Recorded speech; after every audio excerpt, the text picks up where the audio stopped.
During the Cold War, Yugoslavia led a bold third path to unite nations beyond East and West, with rising global tensions and Serbia balancing ties between East and West, the global South.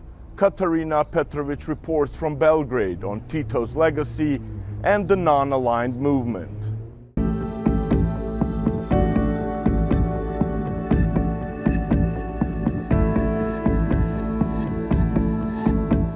In the aftermath of World War II, the globe split into two camps, the Soviet-led East and the US-led West. Countries faced pressure to align politically and economically. Under its charismatic leader, Josip Broz Tito, Yugoslavia refused to choose a side, developing a strategy of non-alignment to balance East and West. Even from the late 19th century, the logic of the small ones was always that even if you are a friend with a great power, their embrace can sometimes be suffocating. Launched in Belgrade in 1961 with 25 newly independent nations, the non-aligned movement gave voice to countries seeking sovereignty, anti-colonialism, and freedom from Cold War domination. Tito saw non-alignment not as passive neutrality but as strategic engagement with both blocs for political and economic gain. Tito advocated a completely different idea of non-alignment, which for them means to manipulate the Cold War rivalry for your own selfish interest, which in this sense implied extracting primarily economic resources from both of the competing superpowers without sacrificing your own strategic or political autonomy. Former Yugoslavia, it did reap some benefits, like for example increasing Yugoslavia's diplomatic clout, while still securing, for example, contracts for Yugoslav state-owned companies, like for example construction work across what was then labeled as the Third World. Yugoslavia turned non-alignment into real influence, especially within the United Nations. Jedan za drugim su se javljali i svi su rekli, instrukcija je da glasamo kako Jugoslavija glasa. To je ono što sam ja doživeo kao osnovu kako je Jugoslavija i kakav ne samo ugled, nego i položaj unutar nesvrstanog sveta ima. That influence didn't go unnoticed. During the 1973 Yom Kippur War, 8 of 10 non-permanent UN Security Council members were from the non-aligned movement. Their coordinated diplomacy left a mark.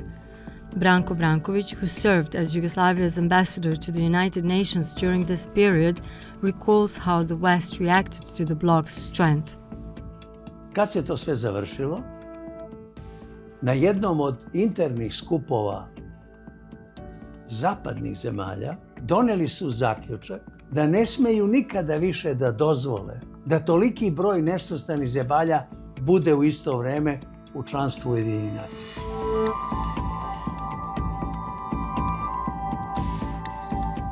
Back then, it wasn't just about neutrality. It was about influence and power.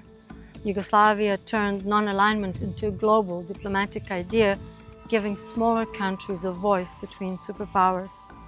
Now, with the world shifting once again, we're asking, do those ideas still matter?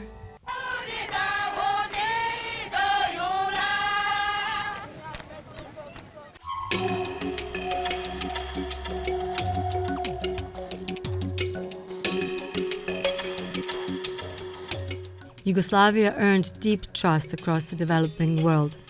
Svi su znali da jedino Jugoslavija ima sva vrata otvorena u vladama većine afričkih zemalja. Da to je bilo bez presedana, ni jedna druga zemlja, da ne kažem ni bivša kolonija, kolonijalna sila, nije imala takav dostup mestima odlučivanja, na primjer u Angoli ili u Mozambiku ili u Zimbabveu ili u Keniji, kakav je dostup, kakav je pristup imao jugoslovenski diplomata. Živadin Jovanović, a former foreign minister and long-serving diplomat in Africa, witnessed firsthand how deep these partnerships went. Beyond politics, Yugoslavia's role extended into economic and social development. But the strategy wasn't without complexity. Balancing between major powers often involved difficult diplomatic decisions and strategic maneuvering. If we are to try to, in an nerdish way, define non-alignment, it is basically frequently just a tactical principle of assessing every issue on its individual merits. So you can say, on point A, I think it is in my best interest to go alongside with the Americans. On point B, I'm going with the Chinese. On point C, with the Russians. Despite challenges, the non-aligned movement created a critical legacy.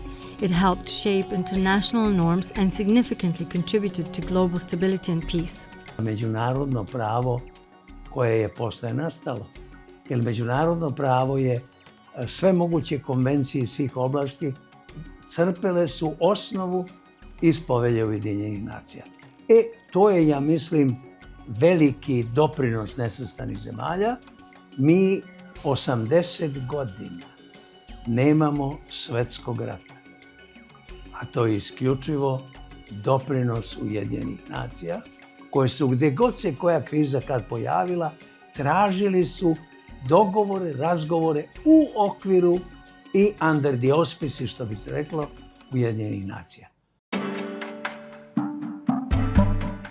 Today, Serbia, Yugoslavia's successor, still holds the potential to bridge divides. Najveće dostignuće je to prijateljstvo trajnog karaktera. To nije bilo prijateljstvo i odnos i poverenja od danas do sutra. To je nešto što i danas traje. Ogromna većina, ako ne sve nesvrstane zemlje, vide Srbiju kao jedinog autentičnog sledbenika pokreta nesvrstanih zemalja. Meni lično pomalo je u duši žao zašto je Srbija samo posmatrač danas u pokretu nesvrstanih zemalja, zašto nije punopravni član. After Yugoslavia's collapse in the 1990s, Serbia lost its non-aligned movement leadership and became an observer. As new geopolitical tensions arise, perhaps the movement's greatest lesson is that influence and peace often lie in strategic autonomy, reminding us that smaller nations, even today, have the power to shape global affairs. Katarina Petrović, Across the Balkans, Belgrade.